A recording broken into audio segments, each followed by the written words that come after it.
Buenos Aires. Ahora estamos en comunicación con uno de nuestros corresponsables jóvenes que tenemos en Estados Unidos, desde el estado de Utah, Franklin Camargo. Allá son las 4:37 de la mañana, si no me equivoco. Buen día, Franklin, ¿cómo te va?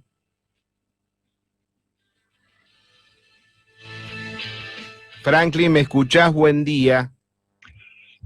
Aló, sí, los escucho con alguna dificultad. Bueno, ahora, ¿cómo me No sé estás si, escuchando? ¿Me escuchás bien ahora?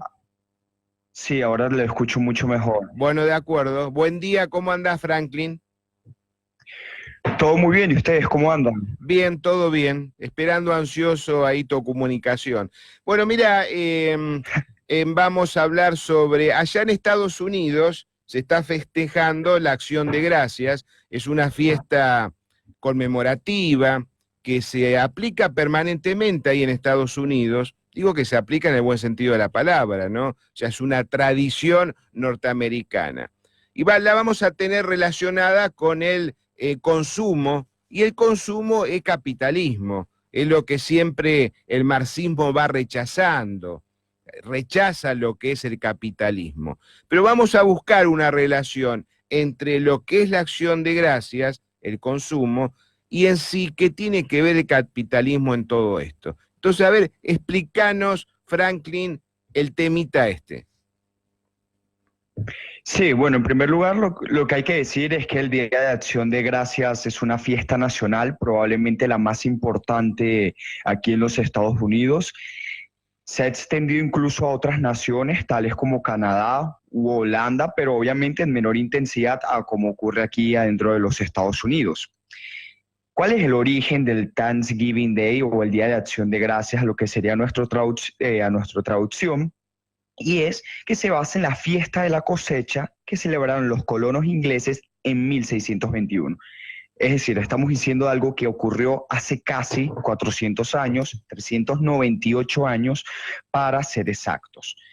Entonces es un día festivo americano que es particularmente rico y altamente festejado por la población americana, en donde, bueno, se reúnen en familia para comer lo que vendría siendo pavo, relleno de pan, papas, pasteles, lo que ellos llaman pasteles de calabaza. Y bueno, es también muy conocido por los viajes en avión. Esta es probablemente la fecha en donde más se consume y más se compra pasajes y boletos de avión, donde se realizan viajes largos en vehículo con toda la familia.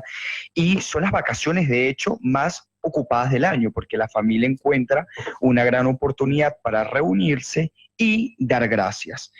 Pero lo que yo encuentro verdaderamente interesante con el Día de Acción de Gracias, que si bien es cierto, tiene una fachada religiosa indiscutible, en donde es darle gracias a Dios por una buena cosecha, incluso si hablamos por el origen de las fiestas y por lo que ocurre actualmente, su significado esencial es la producción exitosa. Es decir, la producción, no solamente la producción literal de los alimentos que ocurre o que pudiera ocurrir por la cosecha, y por el trabajo agricultor y ganadero de millones de personas, sino también la celebración, el rendir homenaje por tener la capacidad de generar riqueza, de generar sustento, de ser autosuficiente y poder tener, digámoslo así, pan sobre la mesa, como decimos nosotros los latinoamericanos. Es decir, es celebrar esa autosuficiencia y esa capacidad que tienen los americanos de generar riqueza. Y para hablar de la contraparte, mientras que en Venezuela, debido al socialismo, están haciendo colas de 10 o 12 horas para poder tener pan, y pocos pan que quizás ni siquiera pudiera alcanzar para una familia completa, en Estados Unidos se consume solo en este día más de 40 millones de pavos. Entonces, estamos hablando es rendir homenaje a la autosuficiencia, a la producción y al consumo. Bien, Franklin, vos pusiste y mencionaste el tema de Venezuela. Cada vez se vuelve más duro el régimen chavista Maduro. Eh, A ver, explícame, ¿hasta cuándo se puede sostener ese sistema en ese país, en tu país donde vos naciste, donde recién mencionaste que no se produce alimentos y que la gente ya, he visto filmaciones donde la gente remueve los basurales y empieza a consumir lo que descarta, lo poco que descarta aquel que ha consumido algo? ¿Hasta cuándo puede llegar eso? Y a eso sumado, ¿no?, la gran inmigración que hay a distintos países iberoamericanos. ¿Vos crees que va a llegar un momento que el régimen de Maduro va a quedar solo, no se va a poder sostener y algo va a tener que surgir internamente? ¿Hasta cuándo puede soportar el pueblo venezolano, no, toda esa atrocidad que está generando las SS-21, como le llamo yo, socialismo siglo XXI? Miren, eso quisiera creer yo. Quisiera creer que es un régimen que en cualquier momento será insostenible la situación económica y el descontento social para que puedan ser desplazados.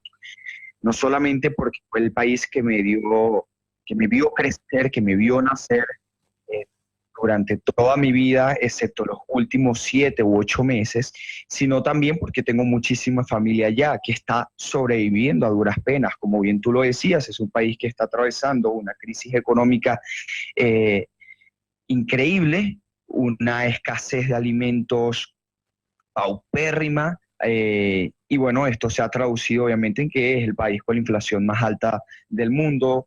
Es un país en donde más del 60% de la población come menos de las 3 comidas, come o 2 comidas o come una sola, algunos ni comen. Y bueno, eso es lo que se está viendo en Venezuela. Quisiera creer yo que esa situación económica es insostenible, pero bien sabemos nosotros que las crisis no tienen fondos, que siempre se puede estar peor y que una crisis económica, por muy terrible y fea que sea, a veces no son suficientes para desplazar un régimen.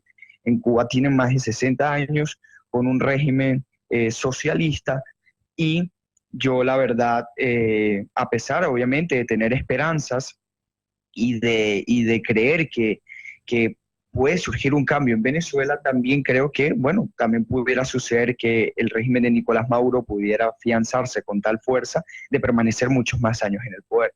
Esperemos que no, pero dado los acontecimientos actuales y el contexto que se está viviendo, yo encuentro muy difícil una salida del régimen de Nicolás Maduro en el corto plazo. Bien, acá estuve leyendo una nota que fue publicada en el día 26 de noviembre en un diario sudamericano, donde hace un comentario Diego Arria. Dice que la historia condenará a Guaidó. Este Guaidó que, yo te soy franco, Franklin, no confío mucho en él, ¿eh?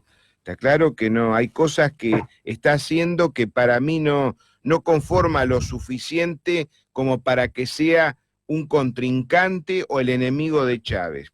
La pregunta que se hace este analista dice: ¿es Juan Guaidó víctima de los intereses de sus amos o es simplemente miembro más en el club de los cohabitantes?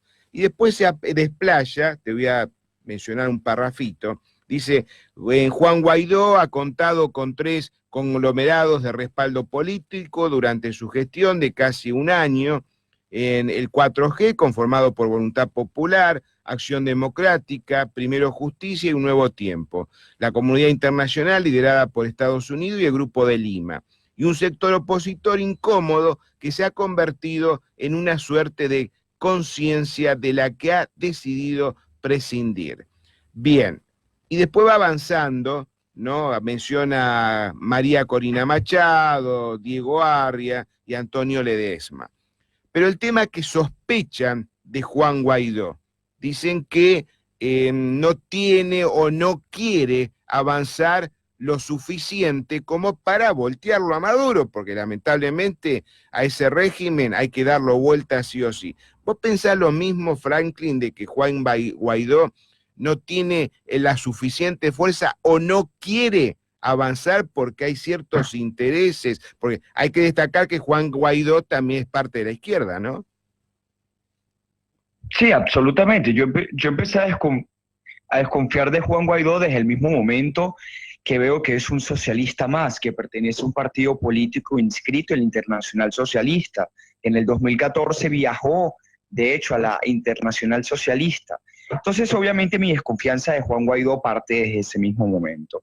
Ahora bien, yo creo que no pudiéramos llamarlo una víctima de los colaboracionistas, sino de hecho etiquetarlo, denominarlo por lo que es, y es un colaboracionista más, puesto que él ha tenido el poder suficiente, el liderazgo, el respaldo popular e internacional para poder desplazar precisamente a lo que nosotros llamamos en Venezuela los cogollos, que son de hecho los colaboracionistas, que se hacen llamar opositores y que tienen beneficios económicos y políticos de estar relacionados íntimamente con el régimen de Nicolás Maduro, y Juan Guaidó no los ha desplazado. Todo lo contrario, él, y aquí ya partió, aquí es cuando se puede evaluar de hecho el colaboracionismo de lleno que tiene Juan Guaidó, y es a partir de los estatutos de la transición.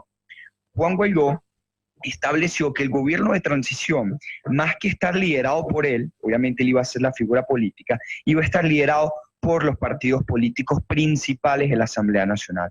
Y esos partidos políticos que son Acción Democrática, Primero Justicia, la misma Voluntad Popular, que es el partido en donde él hace vida, y Un Nuevo Tiempo, son partidos que en la historia reciente de la oposición venezolana, cada vez que han tenido la oportunidad, han traicionado a los venezolanos y han dialogado con el régimen de Nicolás Maduro, han entregado espacios, han negociado, están relacionados en casos de corrupción. Ya vimos lo que sucedió con el ingreso de la ayuda humanitaria también, que fue una oportunidad más para muchos venezolanos corruptos de hacer dinero, entre ellos políticos.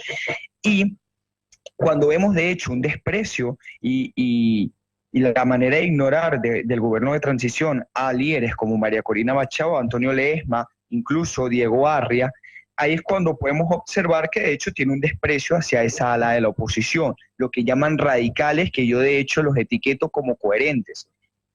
Entonces, por lo tanto, yo no puedo definir a Juan Guaidó como una víctima, sino como un colaboracionista más. Él ha tenido el poder suficiente para desplazar a los cohabitantes, a los cogollos, y de hecho ha actuado como ellos y les ha entregado poder, les ha entregado cargos.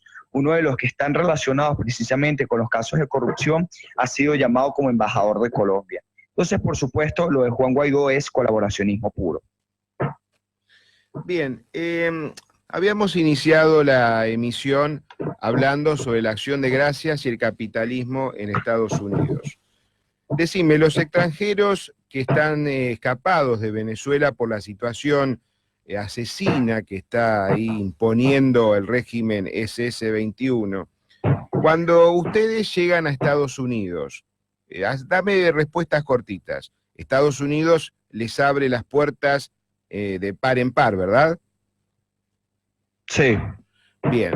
Cuando ustedes ya se instalan en ese lugar, decime la diferencia que hay de cómo se consume en Estados Unidos con relación a Venezuela, las tradiciones que recién me mencionaste de Acción de Gracias.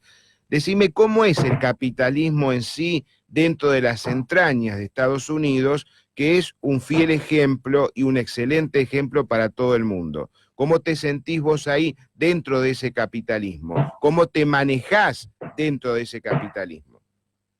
No, la diferencia obviamente y el contraste es enorme. El poder adquisitivo que aquí tienen los ciudadanos y que uno puede llegar a tener como individuo productivo es increíble. Y de hecho, lo del consumo es bastante interesante. Este es el país probablemente en términos totales, el más consumista en muchos parámetros a juzgar. Pero algo también muy interesante que yo he podido analizar es que Venezuela es un país, por ejemplo, obviamente siempre lo voy a comparar con Venezuela por yo venir de allá y haber crecido allá. Venezuela es un país en donde probablemente los ciudadanos ahorran cero. Es decir, consumen, de hecho, el 90% de sus ingresos, el 100% de sus ingresos. Esto en Venezuela. ¿Para qué? Para quizá solo comida y quizá ni le alcance para el mes. Estados Unidos es un país que se conoce por consumir mucho en bienes electrónicos, en seguros médicos, en seguro para el auto, seguro de vida, en comida, teléfonos. El nuevo teléfono que sale, el iPhone Pro Max, hacen la cola durante toda una noche porque quieren adquirirlo el día de su lanzamiento, las laptops y lo que sea. Es un país consumista, pero en términos porcentuales, el norteamericano promedio ahorra bastante.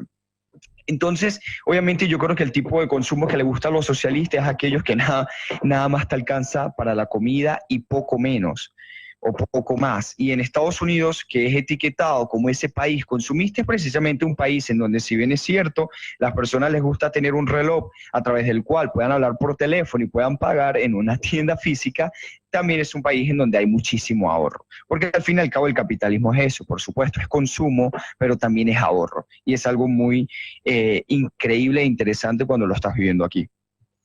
Bien, decime cuál es un sueldo promedio allá en Estados Unidos, que está dentro de lo que estamos conversando, lo que es el capitalismo, un sueldo promedio que una persona joven como vos que tiene que alquilar un departamento para vivir, para estudiar, para consumir lo necesario, ¿cuánto debería ganar mensualmente un trabajador para estar bien en Estados Unidos? Bueno, fíjate algo, esto va a variar obviamente dependiendo del estado en donde se encuentre y dependiendo del trabajo que pueda tener o donde pueda vivir y si vive solo, si viven con personas. Obviamente siempre vivir con familiares va a ser muchísimo más sencillo porque hay gastos compartidos. Pero un joven de 18 años, de 19 años, pudiera vivir solo, trabajando unas 40 o 50 horas semanales, produciendo así incluso pudiera llegar a los $2,000 al mes. Te estoy hablando de un trabajo sencillo, es decir, un trabajo que puede ser en un McDonald's, que puede ser en un Burger King, que puede ser un sitio en donde tenga el salario, bueno, lo más bajo, pero obviamente trabajando unas 40, unas 50 horas pudiera ser tranquilamente unos $500 semanales. Siendo esto así, hay apartamentos buenos de para una sola persona en $700, te estoy hablando a precios de Utah, que también es un sitio económico, o pudiera tener gastos compartidos y gastar muchísimo menos, o incluso pudiera decidir tener nada más una habitación, porque hay sitios así, y pagar $300, $400, y ahí vemos la capacidad de ahorro que puede tener. Si un joven de 18, 19 años trabajando en un Burger King, en un sitio de comida rápida, está produciendo $2,000 al mes y solo 500, 600, 700 como máximo se le va en alquiler, vemos que tiene muchísima capacidad de ahorro. Y si vive con familiares, pudiera incluso hasta gastar $300 o $200 en alquiler nada más. En mercado, 150, 200 al mes comiendo muy bien. Y ahí vemos toda la capacidad de ahorro que puede tener un joven en este país. De hecho, algo de la cultura americana es que los jóvenes de 18, 19, 20 años les gusta irse de la casa de sus padres. A esa edad, mientras que están estudiando en la universidad, mientras que están trabajando, les gusta vivir solos. No sé, les gusta ser independientes, autosuficientes y alejarse de la familia desde temprana edad, pero es también porque económicamente hablando pueden hacerlo. Y pueden hacerlo no porque sean unos jóvenes necesariamente extraordinarios con un talento particular o con el mejor de los trabajos, no. Trabajando en un sitio de comida rápida, 40, 50 horas semanales, pueden hacer tranquilamente unos $500 semanales y así llegar a unos $2,000 a final de mes, con un trabajo sencillo y eh, pagando un alquiler moderado, incluso no tan moderado, obviamente también tienen una capacidad de ahorro que les sirve para vivir solos y bueno, digámoslo así, alejarse de sus padres y poder tener esa experiencia independiente. La verdad que estás tirando un dato muy importante. Los jóvenes que te están escuchando acá en la ciudad de La Plata ya están preparándose, porque si vos me estás confirmando que con $2,000 un joven vive bien y haciendo un trabajo simple, sencillo, imaginemos un técnico, un profesional, ¿puede llegar tranquilamente a ganar el doble de eso? Bueno, yo me atrevería a decir más. En el caso de un técnico, por ejemplo, aquí una persona que habla español e inglés puede sacar una licencia de traductor y pudiera ganar, dependiendo de las traducciones que esté haciendo, por ejemplo, un traductor médico puede ganar más de $30 la hora. Es decir, estamos hablando que si trabaja unas 8 horas al día, que no es matarse, como dicen los socialistas, que aquí hay la explotación del hombre por el hombre, bueno, estamos hablando de que pudieran producir tranquilamente más de $250 diarios. que, bueno, ya cada quien puede sacar sus cuentas de cuánto puede ser mensual, hasta más de $4.000. Y esto es sin tener una profesión, estudio. Una persona que sepa 2 idiomas y saque la licencia, que es algo también bastante sencillo, siempre y cuando sepa los 2 idiomas. Un doctor, aquí el doctor que, digamos, que gane lo mínimo, produce más de $250.000 al año. Eh, y eso, bueno, obviamente es dependiendo de la labor, de lo que, del, digamos, el rubro especializado en el que te encuentres. No necesariamente tienes que tener un título de médico para tener un buen sueldo, teniendo un oficio, o como puse el ejemplo de conocer 2 idiomas, poder hablar 2 idiomas y tener la licencia también es una oportunidad para hacer buen dinero. Bien, Franklin, otra pregunta. Acá vos, obvio que comés todos los días y comprás tus comestibles necesarios. Te voy a poner un ejemplo para tener una mera idea o tener parámetros. Acá el kilo de carne promedio, y eso que Argentina siempre fue una de las mejores productoras de carne, el promedio que está saliendo un kilo de carne son $5. $5 son alrededor de unos 350 pesos argentinos por mes. Repito, en dólares son $5 el kilo. ¿A cuánto está el kilo de carne aproximadamente en Estados Unidos? Mira, eso también va a variar dependiendo del estado en donde te encuentres en los Estados Unidos. Bueno, Estados Unidos es un país tan grande en donde una situación puede variar completamente de acuerdo a donde te encuentres. Para que las personas tengan una idea, si quitas Rusia de Europa, Estados Unidos es muchísimo, creo que hasta 2 veces más grande que el resto de Europa.